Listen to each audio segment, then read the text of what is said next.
أما بعد فأعوذ بالله من الشيطان الرجيم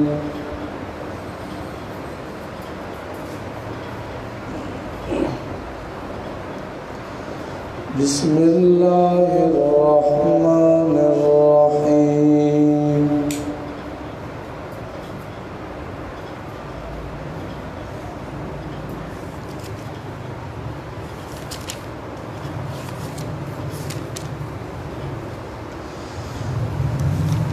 ألف لام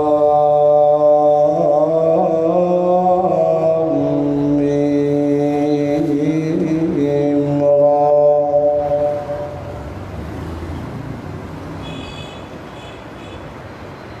تلك آيات الكتاب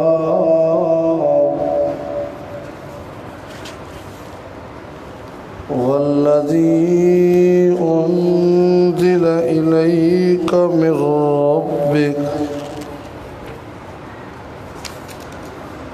من ربك الحق ولكن أكثر الناس لا يؤمنون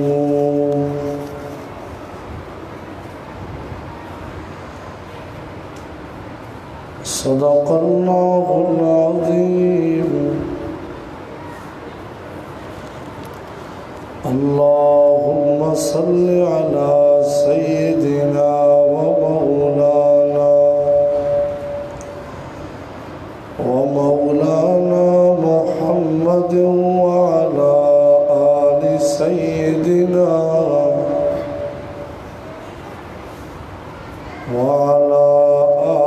سيدنا ومولانا محمد وبارك وسلم ثم صل عليه.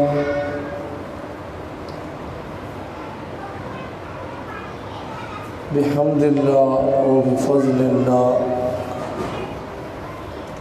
خلاصہ پارہ کے اس عارضی تعطل کے بعد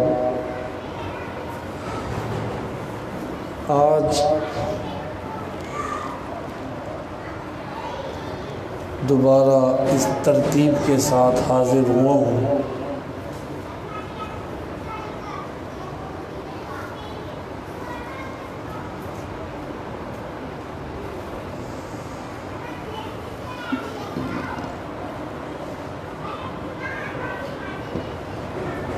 اور انشاءاللہ آج مختصر سا اس سلسلے میں کچھ صورتوں کے متعلق اہم باتیں ذکر کی جائیں گی.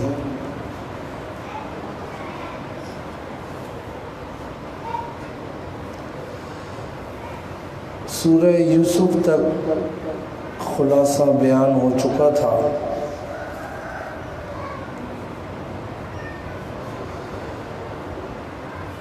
سورہ رعد میں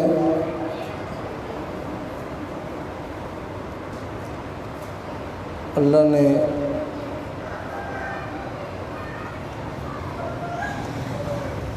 دوبارہ اپنی آسمان و زمین کی پیدائش اور لوگوں کو سمجھانے کے لیے کئی ساری باتوں کا ذکر فرمایا.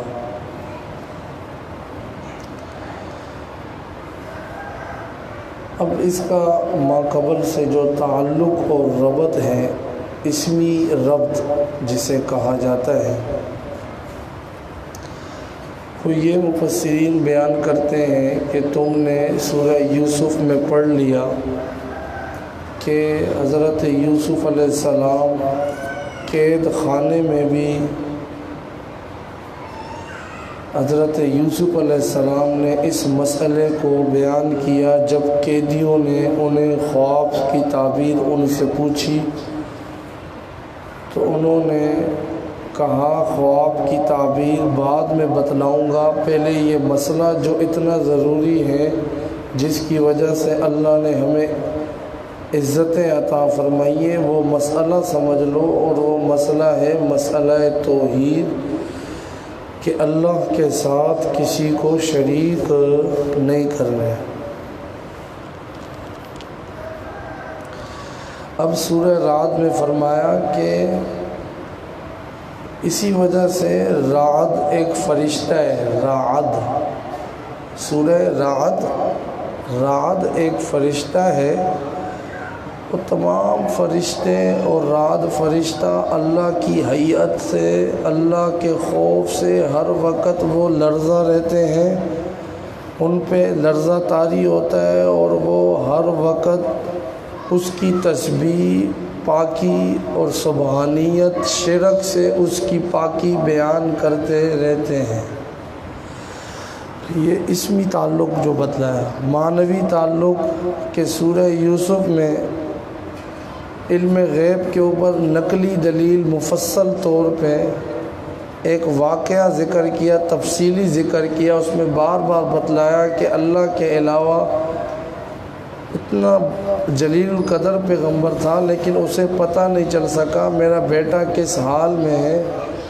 آخری پیغمبر صلی اللہ علیہ وسلم کو بھی اللہ نے اس وحی کے ذریعے سورہ یوسف میں یوسف علیہ السلام کے احوال سے مطلع کیا۔ اسی طرح اللہ ہی کارساز ہے، اللہ ہی نے ان کو بچایا۔ تو اب یہ اتنا تفصیل سے بیان ہو چکا ہے، واقعہ پورا بیان کر دیا، پورا واقعہ۔ اب تو یہ بات نظری نہیں رہی، اب یہ بات واضح ہو چکی ہے، واضح ہو چکی ہے۔ اب اگر یہ نہیں مانتے ہیں تو ضد کی وجہ سے نہیں مانتے، لیکن پھر بھی مزید وضاحت اللہ نے فرمایا چلو ان کو پھر بھی واضح کر دیتا ہوں۔ مسئلہ تو واضح ہو چکا ہے، بدیہی ہو چکا ہے، ضد کی وجہ سے نہیں مان رہے۔ مزید وضاحت کے لیے اب سورہ رعد میں مزید دلائل ہم ذکر کریں گے ان کے لیے، تفصیل سے پھر اللہ نے دلائل ذکر کیے۔ سورہ رعد میں غور و فکر کیجئے۔ اللہ الذی رفع السماوات بغیر عمد ترونها، اللہ یعلم ما تحمل کل انثی۔ آگے چلیے، هو الذی یریکم البرق خوفا وطمعا۔ آگے چاہیے جہاں پہ سجدے والی آیت ہے کہ زمین و آسمان کی ہر چیز اسی کی مطیع و فرما بردار ہے۔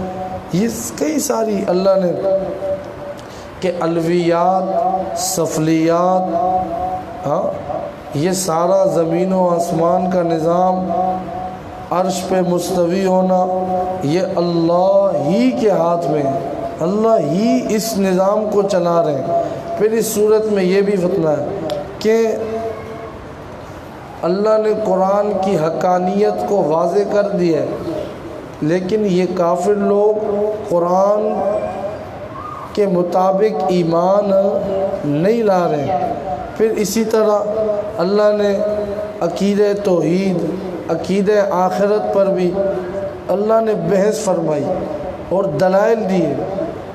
اللہ جانتا ہے جو مادہ کے پیٹ میں کتنا زندہ رہے گا، کتنی اس کی عمر ہوگی، کہاں وہ مرے گا۔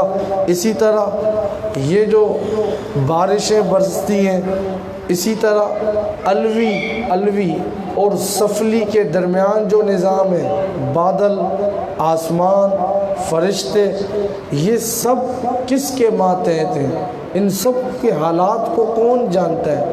اللہ جانتے ہیں۔ رعد فرشتہ، دوسرے فرشتے کس کی پاکی بیان کرتے ہیں؟ اللہ کی پاکی بیان کرتے ہیں۔ پھر ایک مثال دی، اللہ کے علاوہ جن کو تم پکارتے ہو، جن کو تم پکارتے ہو ان کے لیے مثال دی، والذین یدعون من دونہ لا یستجیبون لهم بشیء۔ یہ اس کی سورہ رعد کے اندر مثال دی کہ جن کو اللہ کے علاوہ تم پکارتے ہو ان کی عاجزی اور بیچارگی تو اتنی ہے کہ ایک بندہ کنویں کے منہ پہ کھڑا ہو جائے، کنویں کے اوپر، اور کہے کہ آ پانی، آ پانی، قیامت تک آواز دیتا رہے گا، پانی اس کے منہ میں ما ہوا ببالغی۔ اسی طرح ان کی جو پکار ہے، غیر اللہ کو پکارنا، نبیوں ولیوں کو پکارنا، یہ اسی طرح قیامت تک پکارتے رہے، وہ ان کی پکار کا نہ کوئی جواب دے سکتے، نہ ان کی کوئی حاجت حل کر سکتے ہیں۔ جس طرح آج کل آپ دیکھ رہے ہیں کہ اس وائرس کی وجہ سے سارے جتنے بھی دربار وغیرہ سب تو کون پوری کر رہے ہیں حاجات؟ خیر سی بات ہے، یہ لوگوں کو سمجھ لینا چاہیے کہ پہلے بھی اللہ پوری کرتے تھے تو اب بھی اللہ ہی پوری کر رہے ہیں۔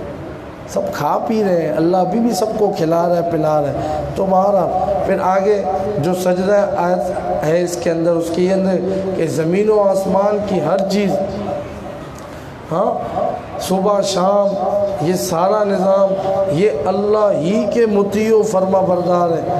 پھر وہ جو دلیل اعلیٰ سبیل الاعتراف من الخصم ہوتا ہے، ان سے پوچھئے کون ہے آسمان و زمین کا رب؟ یہ جواب میں کہیں گے اللہ۔ اقرار بھی کرتے پھر اللہ کے ساتھ اللہ کے ساتھ ہی نہیں کرتے کہ اللہ ہی عبادت، بلکہ اللہ بھی، پھر یہ بھی کام کرتے ہیں، یہ غلط ہے۔ پھر اسی طرح بشارت سنائی جنہوں نے مان لیا، للذین استجابوا، ان کے لیے بشارتیں ہیں، اور جنہوں نے نہیں مانا ان کے لیے عذاب ہے، ان کے لیے ہم نے جہنم تیار کر رکھی ہے۔ اسی طرح آگے اللہ نے فرمایا ایماندار افمن یعلم انما انزل الیک من ربک الحق کمن هو اعمی۔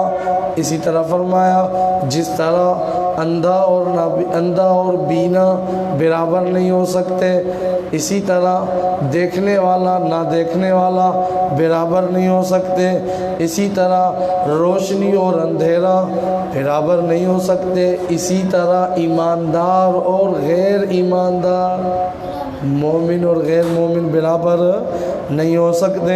پھر آگے رزق کے بارے میں بتلایا، اللہ ہی رزق لوگوں کا اللہ ہی دیتا ہے، لوگوں کا رزق اللہ ہی تنگ کرتا ہے، اللہ ہی یہ رزق کے خزانے دینے والا اللہ ہی ہے۔ پھر آگے ایک وحی کی دلیل دی، ہم نے آپ کو امت میں بھیجا، اس لیے بھیجا کہ آپ وہاں جائیں، کذالک ارسلناک فی امۃ، ہم نے اس لیے بھیجا تاکہ آپ جا کے انہیں قرآن سنائیں، یہ جو وحی ہم نے آپ کو دی ہے آپ لوگوں کو بتلائیں۔ افمن هو قائم علی کل نفس بما کسبت، اب دوبارہ بتلایا، دوبارہ ایک دلیل، اللہ ہر آدمی کے ساتھ موجود ہے، جو تم کرتے ہو اللہ دیکھ رہے ہیں۔ پھر آگے اہل کتاب، آگے فرمایا اہل کتاب میں سے بھی کچھ اچھے لوگ موجود ہیں۔ اس صورت کے آخر سے کچھ پہلے فرمایا اہل کتاب، یہ یہودی عیسائی جو تھے اہل کتاب، وہ ان میں سے کچھ لوگ جو ایمان لے آتے ہیں اور ایمان والوں کی تصدیق کرتے ہیں۔ اب ایسے کئی بڑے بڑے علماء تھے جو پہلے ان کے بڑے گدی نشین تھے، پھر مسلمان بن گئے۔ پھر آگے فرمایا قل انما امرت ان اعبد اللہ، مجھے یہ حکم دیا گیا ہے کہ میں اللہ ہی کی عبادت کروں۔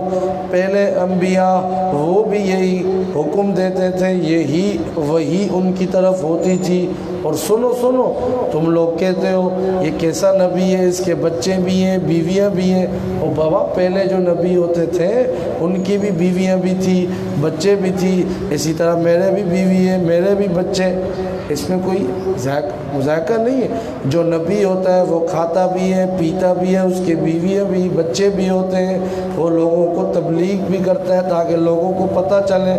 ان سارے کاموں کے ساتھ دین پر چلنا بھی ہوتا ہے، نبی مثال بن کے سامنے آیا۔ پھر آگے فرمایا اللہ رب العزت جب چاہے معجزہ اللہ ظاہر کر دے، تم کہتے ہو کب آئے گا معجزہ، لیکن یاد رکھنا تم کہتے ہو یہ نشانی بتلا دے، یہ عذاب لے آئے، یہ کر دے، جب اللہ چاہیں گے تب ہوگا، جب اللہ چاہیں گے تب ہوگا۔ اور ہر چیز کا عذاب کا ایک وقت مقرر ہے، اس سے پہلے نہ اس کے بعد آئے گا نہ اس سے پہلے آئے گا، اللہ نے یہ بتلا دیا۔ اسی طرح فرمایا یہ اگر انکار کرتے ہیں تو کریں، کوئی فرق نہیں پڑتا۔ اللہ اور اہل علم، اللہ اور اہل علم، اللہ اور اہل علم آپ کی رسالت کی گواہی کے لیے کافی ہیں۔ اب آگے سورہ ابراہیم، اس کا خلاصہ کچھ اہم باتیں۔ سورہ یوسف میں فرمایا کہ تم نے حال سن لیا، یوسف علیہ السلام نے مسئلہ بیان کیا۔ سورہ رعد میں بتلایا کہ رات فرشتے وہ بھی اللہ کی پاکیزگی بیان کرتے ہیں۔ اب دیکھو ابراہیم میں حضرت ابراہیم علیہ السلام کے حالات دیکھو، احوال دیکھو کہ وہ بھی اللہ کے حکم سے اپنے اہل و عیال کو جنگل بیابان میں چھوڑ کر اللہ کی توحید کے واسطے انہیں کہاں چھوڑ دیتے ہیں؟ جنگل بیابان میں۔ ابراہیم علیہ السلام نے اپنے اہل و عیال کو کہاں چھوڑ دیا؟ جنگل بیابان میں، صرف کس کے لیے؟ اللہ کی توحید، دین کے لیے اللہ۔ حضرت ابراہیم علیہ السلام نے یہ سب برداشت کیا۔ اسی طرح یہ بھی فرمایا، معنوی جو اس کا خلاصہ، معنوی جو تعلق بیان کیا ہے کہ دیکھو بات مکمل واضح ہو گئی، اب نہیں مانتے تو اب کچھ وقائع اللہ بیان کر رہے ہیں۔ وقائع کیا ہوتے ہیں؟ بشارتیں، خوشخبریاں۔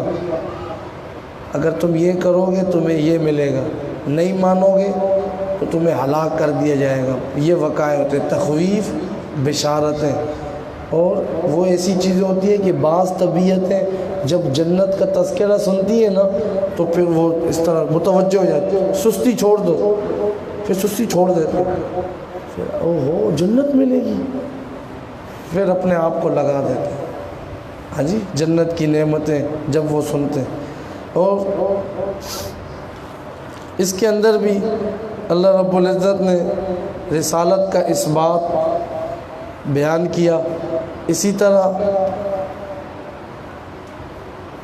شیطان کے اوپر ملامت، اس کا تذکرہ کیا گیا۔ اسی طرح جنت جہنم کا یہ اللہ نے تذکرہ کیا۔ دلائل بھی اللہ نے تفصیل کے ساتھ اس صورت کے اندر بیان کی۔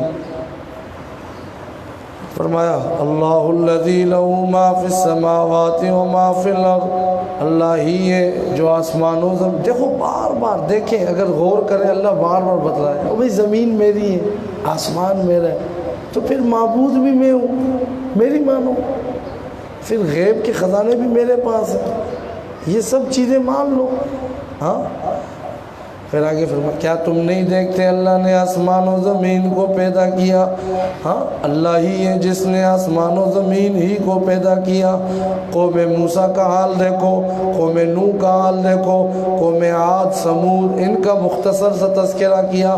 انہوں نے نہیں مانا، جن نے، ہم نے ان کو ہلاک کر دی۔ اب پیچھے یہ واقعات گزر چکے ہیں خلاصے کے اندر کہ کس طرح انہیں الم تر کیف ضرب اللہ، یا تمہیں نہیں پتا تمام انبیاء جو بھی تھے وہ اسی کلمتن طیبتن، اسی کلمہ طیبہ کے مشن کے لیے آئے تھے۔ یہی طیبہ، کلمہ طیبہ لوگوں کو بتلایا کرتے تھے۔ ہاں جی، یہی مشن انہوں نے لوگوں کے سامنے بیان کیا۔ اب دلیل نقلی اللہ نے بیان کی، دلیل نقلی۔ وَإِذْ قَالَ إِبْرَاهِيمُ، حضرت ابراہیم علیہ السلام نے اپنے ابا کے سامنے، یہاں پہ یہ اللہ نے سورہ ابراہیم کے اندر بیان کیا۔ پہلے بھی یہ تذکرہ آیا، یہاں پہ پھر آیا وَإِذْ قَالَ إِبْرَاهِيمُ رَبِّ اجْعَلْ هَٰذَا الْبَلَدَ آمِنًا، کہ ابراہیم علیہ السلام نے وہاں تعمیر بھی کی اور کہا مکہ کو امن والا بنا، کئی دعائیں کی، پھر اسی جگہ اپنی اولاد کی بہترین تربیت کے لیے ان کو نمازی بنانے کے لیے، اور اسی جگہ چھوڑ کے پھر جنگل بیابان میں ابراہیم علیہ السلام واپس آ جاتے ہیں۔ یہ کس لیے کیا؟ اللہ ہی کے لیے کیا، اللہ ہی کے لیے یہ سب کیا۔ ہاں اب اگر یہ نہیں مانتے ہیں تو آپ ان کو چھوڑ دیں، آپ اپنے کام جاری رکھیں۔ اب اس کے بعد سورہ ہجر، اس کے اندر کیونکہ اب صورتیں چھوٹی چھوٹی ہیں، اہم باتیں وہ آپ کے سامنے بیان ہو رہی ہیں۔ سورہ ابراہیم میں وقائع کے ساتھ ساتھ جو مسئلہ بیان ہوا نا، اب پیچھے سورہ ابراہیم میں وقائع بیان ہوئے نا کہ یہ نعمتیں جنہوں نے نہیں مانا ہم نے ان کو ہلاک کر دیا۔ تو اب یہ جو مسئلہ ہے تم مان لو، وگرنہ اصحاب ہجر کی طرح تم بھی ہلاک کر دی جاؤ۔ اصحاب ہجر کون؟ اصحاب سمود، یہ اصحاب ہجر تھے، اصحاب سمود، وَإِلَىٰ سَمُودَ أَخَاهُمْ صَالِحًا، حضرت صالح علیہ السلام کی کو، وگرنہ اصحاب ہجر کی طرح پچھتاؤ گے جس طرح اصحاب ہجر ہلاک کر دیے گئے تمہیں بھی ہلاک کر دیا جائے گا۔ معنوی ربط تعلق مفسرین نے یہ بیان کیا، ابراہیم علیہ سورہ ابراہیم میں ڈرایا گیا کہ اب مان لو، اب سورہ ہجر میں فرمایا نہیں مانتے ہو نا، اب تمہاری اوپر بھی امت سابقہ کی طرح عذاب و امم سابقہ کی طرح عذاب آئے گا، پھر تم کیا ہے پچھتاؤ گے۔ اور اس میں اللہ نے اپنی قدرت کے دلائل، مشاہدات، اسی طرح ڈراوے، اسی طرح تسلیاں، یہ اللہ نے بیان کیے ہیں سورت کے اندر۔ ربما یود الذین کفروا لو کانوا مسلمین، مان لو ورنہ پچھتاؤ گے، پھر جب عذاب آ گیا پھر کہو گے کیا کاش ہی ہم مسلمان ہو جاتے، لیکن اس وقت کا پچھتاوا کوئی فائدہ نہیں ہوتا۔ آگے فرمایا انسان اب بھی رب کو نہیں پہچانے، اتنا ہم نے وعدے کر دیا تو اس کا ٹھکانہ جہنم میں ہوگا۔ پھر آگے اللہ نے یہ بھی انا نحن نزلنا الذکر وانا لہ لحافظون، یہ بھی اللہ نے صورت میں جس طرح پر ہم نے قرآن نازل کیا ہم اس کی حفاظت کر رہے ہیں، اسی طرح ہم نے آپ سے پہلے نبیوں پر کتابیں نازل کی، جنہوں نے انکار کیا انہیں ہلاک کر دیا، ان کو بھی اسی طرح ہلاک کر دیں گے۔ اسی طرح یہ لوگ بڑی باتیں کرتے ہیں، اگر ہم انہیں آسمان پہ لے جائیں، یہ خود اپنی آنکھوں سے دیکھ بھی لیں پھر بھی نہیں مانیں گے، یہ صرف ضد ہے، یہ کافر پھر بھی نہیں مانیں گے۔ پھر آسمان کے مشاہدات، ہم نے آسمان میں طرح طرح کے برج بنا دیے، زمین میں سے طرح طرح کے غلے میوہ جات تمہارے لیے۔ او وہ جو رمضان میں یہ بازاروں میں غریبوں کے ساتھ جو کیا جا رہا ہے، ہاں وہ فروٹ، وہ میوے، وہ غلے جو پہلے 40 کے ہوتے تھے تو اب 140 کے ہو گئے، وہ ویسے ہی غریب پریشان تھا۔ بہرحال اللہ سب کی حفاظت فرمائے، تمام بیماریاں، پریشانیاں، میرا بھی ایک بیماری ہے، ایک پریشانی، اللہ اس کو بھی دور فرمائے، گلے کا مسئلہ ہے، اللہ کریم آسانی فرمائے۔ تو فرمایا اسی طرح جس طرح اللہ نے انسان کو پیدا فرمایا، اللہ نے پوری دنیا کو انسان کی خدمت میں لگا دیا ہے، ہاں ہر چیز سے ہم فائدہ اٹھا رہے ہیں نہیں اٹھا رہے، جانور ہو گئے، فروٹ ہو گئے، زمین ہو گئی، آسمان سے بارش ہے، وہ بھی ہم فائدہ اٹھاتے ہیں۔ اللہ فرماتے ہیں ہم نے انسان کی خدمت کے لیے بنایا۔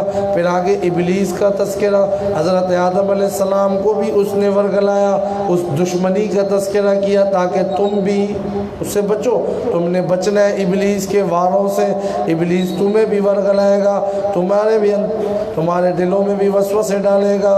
ابراہیم علیہ السلام کا مختصر تذکرہ کیا، دیکھو ہم نے انہیں بھی ان کے پاس فرشتے بھیجے، پھر وہی فرشتے لوط علیہ السلام کے پاس آئے، اب لوط علیہ السلام کے پاس آئے اور ادھر اس قوم کو جنہوں نے نہیں مانا تھا ان کو انہوں نے اللہ کے حکم سے عذاب بھیج کے ہلاک کر دیا۔ اصحاب ایکا کا حال دیکھو کیا بنا ان کا، اصحاب ہجر کا حال دیکھو، قوم سمود جنہوں نے اونٹنی کو اس کی کونچے کاٹ ڈالی تھی، پھر یہ اللہ نے انہیں ہلاک کر دیا۔ پھر آگے فرمایا دلیل، دوبارہ دلیل دی، ہم نے زمین و آسمان کو، کوئی باطل پیدا نہیں، کوئی ایسا آسمان کھڑا ہوا ہے زمین بنی ہوئی نہیں، یہ سب اس کے اندر بڑی باتیں ہیں، غور و فکر کے مشاہدات ہیں۔ آگے سورت کے آخر میں فرمایا آپ تسلی رکھیے، قرآن کی تبلیغ جاری رکھیے، اور اسی طرح کچھ لوگ وہ کما انزلنا علی المقتسمین، سورت کے آخر میں تذکرہ ہوا کہ حج کے موسم میں 12 لوگ تھے، وہ حج سے لوگوں کو روکتے تھے، اب اللہ نے ان میں سے کچھ کو بدر میں ہلاک کر دیا اور کچھ کو جو ہے وہ اس بدر سے پہلے ہی کسی نہ کسی طرح وہ ہلاک ہو گئے، اللہ نے انہیں مختلف طرح کے عذابوں میں مبتلا کر کے ہلاک کر دیا۔ آخر میں انا کفیناک المستہزئین، اس کا کہ جو یہ مکہ والے استہزاء کر رہے ہیں، آپ اپنا قرآن بیان کرتے رہے، دین بیان کرتے رہے، ان کے لیے اللہ کافی ہے، اللہ انہیں خود ہی ان کو دیکھ لے گا۔ پھر وہ بھی سارے ہلاک ہوئے کس طرح، اور پھر ایک دن آیا کہ جھنڈا کس کے ہاتھ میں تھا، نبی صلی اللہ علیہ وسلم کے ہاتھ میں جھنڈا تھا۔ اب آخری صورت ہے، اس کا مختصر باتیں کرتے ہیں، آج کے لیے اتنا ہی، انشاءاللہ پھر مزید اللہ کریم مزید صحت سے نوازے۔ سورہ نحل کے بارے میں چند باتیں، اس کا تعلق جو مفسرین نے ربط بیان کیا ہے، اسمی تعلق کہ فرمایا اصحاب ہجر کا تم نے حال دیکھ لیا کہ وہ ہلاک کیے گئے، اگر اب بھی عبرت نہیں پکڑتے ہو تو آؤ نحل، ہاں جی سورہ نحل، یہ 14 پارے میں یہ سورت ذکر ہے، سورہ نحل۔ اللہ فرماتے ہیں آؤ میں تمہیں شہد کی مکھی کا حال بتلاتا ہوں، اگر اب بھی تمہیں عبرت تم نہیں پکڑتے ہو تو آؤ میں تمہیں شہد کی مکھی کا حال بتلاتا ہوں۔ تو فرمایا یہ شہد کی مکھی کا یہ حال ہے، معمولی سا جانور ہے، اتنا سا لیکن کام کتنا بڑا کر رہا ہے، شہد میں کتنے فائدے ہیں، اور کیسا اچھا رس کہاں سے جمع کر کے یہ لے کے آتی ہے، اور پھر کس طرح تم اس سے فائدہ اٹھاتے ہو۔ تو اب اسی سے تم عبرت حاصل کر لو اور قرآن کو ماننے والے بن جاؤ، مسئلے کو اور دین پہ چلنے والے بن جاؤ۔ معنوی تعلق سورہ ہجر میں فرمایا کہ جب عذاب آ گیا تو تم نہیں بچ سکو گے، مان لو۔ اب نحل میں فرمایا کہ اگر نہیں مانتے ہو نا، ضد سے عذاب ہی مانگتے ہو تو سمجھو اب عذاب آ گیا، اب جلدی نہ کرو۔ چنانچہ اس صورت میں یہ ذکر ہے کہ اہل مکہ پر قحط، ایک سخت ترین قحط آیا عذاب کی صورت میں، وہ اس صورت کے آخر میں اللہ نے اس کا تذکرہ کیا ہے، وَضَرَبَ اللَّهُ مَثَلًا قَرْيَةً كَانَتْ آمِنَةً مُطْمَئِنَّةً، اس بستی کا اللہ نے تذکرہ کیا ہے کہ جو امن والی بستی تھی اور بڑی کشادہ تھی، لیکن انہوں نے نہیں مانا تو اللہ نے ان پر کیا کیا، عذاب مسلط کر دیا، اللہ نے تذکرہ کر دیا۔ پھر اسی طرح اس صورت کے اندر اللہ نے مزید خلق السماوات والارض بالحق تعالی ما یشرکون، پھر آگے فرمایا والانعام خلقا، اللہ ہی ہے تمہارے لیے جانوروں کو اللہ نے تمہارے لیے پیدا کیا، ان کے اندر تمہارے لیے ہی فائدے ہیں۔ اب دیکھو جانوروں کے اندر گوبر بھی ہے، گوبر سمجھتے ہیں نا، گوبر بھی ہے، اس کے اندر خون بھی ہے، لیکن نکلتا کیا ہے جو ہم پیتے ہیں، اس میں سے تمہارے لیے اللہ نے دودھ نکال۔ اسی طرح تم بھی اس اللہ کے ساتھ اسی طرح پاک صاف تم نے اللہ کی عبادت کرنی ہے، کسی چیز کی ملاوٹ نہیں ہو۔ ہماری نعمتیں اگر تم گننا چاہو نہیں شمار کر سکتے، نہیں شمار کر سکتے۔ اسی طرح اللہ نے ہجرت کی فضیلت بھی اس صورت کے اندر بیان کی، جو ایمان بھی لائیں، دلال پہ غور و فکر بھی کریں، پھر ہجرت بھی کریں، ہم نے ان کے لیے پھر بڑے فضائل ہم نے رکھے ہیں۔ اسی طرح پھر دوبارہ بیان کیا آسمانوں کو پیدا ہم نے کیا، آسمانوں سے پانی ہم نے اتارا، جو تم چھپ کے کرتے ہو ظاہراً کرتے ہو وہ سب بھی اللہ جانتے ہیں۔ اسی طرح پھر ایک مثال پتہ ہے، یہ جو تمہارے معبودان باطل ہیں، ما یشعرون ایان یبعثون، انہیں تو یہ بھی نہیں پتا کہ یہ خود کب زندہ کر کے اٹھائے جائیں گے، قبر والے کو یہ بھی نہیں پتا کہ وہ کب زندہ کر کے اٹھایا جائے گا۔ خود میری اور تمہاری جو پکارے ہیں، مشکلیں ہیں، ان کو کیسے حل کر سکتے ہیں؟ الہکم الہ واحد، تو مان لو معبود ایک ہی ہے، اسی کی عبادت کرنی ہے۔ ان سے پہلے جن لوگوں نے مکر کیا ہم نے پھر انہیں ہلاک کیا، دنیا کی تخویف کا نمونہ ذکر کیا۔ اسی طرح فرمایا ہم نے پہلے بھی کئی سارے رسول بھیجے، انہوں نے جا کے لوگوں کو یہی مسئلہ سمجھایا، پھر جنہوں نے ہجرت کی ہم نے ان کو بڑی خوشخبریاں سنا دی ہیں، ہم نے ان کے لیے بڑی خوشخبریاں سنا دی۔ پھر یہ اتنے عجیب لوگ ہیں، اللہ کے لیے بیٹیاں بناتے ہیں، اللہ کے لیے بولتے ہیں یہ اللہ کی بیٹیاں ہیں، اور خود اپنے لیے انہوں نے بیٹے منتخب کیے۔ جب اپنے لیے دعا کرتے ہیں کیا کہتے ہیں کہ ہمیں بیٹے چاہیے، یہ ان لوگوں کی عجیب عادت ہے۔ پھر اسی طرح آگے فرمایا ایک مثال دے کے ضرب اللہ مثلا عبدا مملوکا، ہاں اللہ نے ایک مملوک غلام کی مثال دی ہے کہ جس طرح مملوک غلام کچھ نہیں کر سکتا، کچھ قدرت نہیں رکھتا، اسی طرح جو اللہ کے علاوہ جن کو تم پکارتے ہو وہ بھی کچھ قدرت نہیں رکھتے ہیں، وہ بھی کچھ نہیں کر سکتے۔ پھر آگے اللہ نے حکم دیا یہ کام کرو گے تو عذاب تمہارے اوپر سے ہٹ جائے گا۔ یہ تو بار بار اس قرآن کے اندر بتایا گیا، شرک نہ کرو، ظلم نہ کرو، احسان کرو تو عذاب ہٹ جائے گا۔ آج بھی یہ تین چیزیں اگر ہم کریں، شرک نہ کریں، ظلم نہ کریں، احسان کریں، اب احسان کے اندر اپنے عزیز و اقارب، اپنے رشتہ دار، ان کے اوپر خرچ کریں، احسان کے اندر اچھا سلوک کریں پڑوسیوں سے، یتیموں مسکینوں سے، شرک یہ نہ قبر کے، نہ نبی، نہ ولیوں، کسی کے ساتھ کسی قسم کا شرک نہ ہو۔ ہاں اس میں بھی اللہ نے یہی حکم دیا، عدل کا حکم دیا، جو خطبے کے آخر میں بھی آیت پڑھی جاتی ہے، وہ اس سورہ نحل کے اندر اللہ نے اس کا تذکرہ کیا، ان اللہ یأمر بالعدل والاحسان وایتاء ذی القربی، کہ یہ کام تم نے کرنے اور بے حیائی سے تم نے بچنا ہے، تو پھر یہ کام کرو گے تو عذاب تمہارے اوپر سے ٹل جائے گا۔ آج بھی ضرورت ہے، انشاءاللہ عذاب ٹل سکتا ہے، اللہ کا قرآن کا یہ وعدہ ہے۔ پھر آخر میں فرمایا سورت کے آخر میں، جب تم قرآن پڑھو تو اعوذ باللہ، اللہ سے اعوذ باللہ، اللہ کی پناہ میں آ جایا کرو شیطان مردود سے، کیونکہ اس کا تو کام یہی ہے، وسوسے ڈالنا، انسان کو قرآن سے دور کرنا، مسلمانوں کو قرآن سے دور کرنا، اس لیے یہ کام کر لیا کرو۔ پھر آخر میں اللہ رب العزت نے یہ نفی شرک فعلی، اللہ نے اس کی کچھ باتیں بیان کی، فَكُلُوا مِمَّا رَزَقَكُمُ اللَّهُ حَلَالًا طَيِّبًا، کہ اللہ نے جو تمہیں پاکیزہ مال دیا ہے اس میں سے کھاؤ، اپنی طرف سے دین میں نہ کچھ حلال کرو نہ حرام کرو، اللہ کے احکامات کو اپنے معاشرے میں نافذ کرو تو اللہ پھر تمہارے اوپر اپنی رحمتیں برسائے گا اور یہ عذاب ہو۔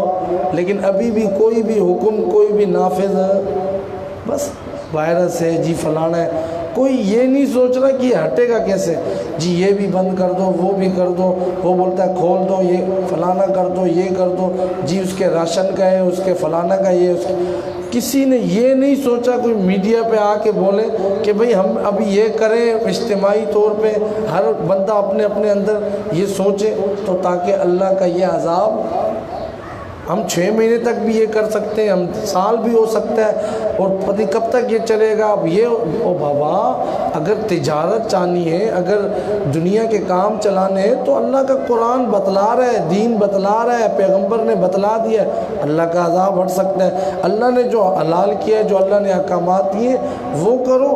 اور دیکھو ابراہیم علیہ السلام کی زندگی کو دیکھو، کتنا انہوں نے اپنے قوم کے اندر ہر کسی کے سامنے اس طرح کی باتیں بیان کی، اور وہ ہر قسم کے شرک سے پاک تھے، تو تمہیں بھی اسی طرح ہی ہونا چاہیے۔ اللہ کریم ہمیں قرآن و سنت شریعت و عمل پیرا ہونے کی توفیق عطا فرمائے۔ الحمدللہ۔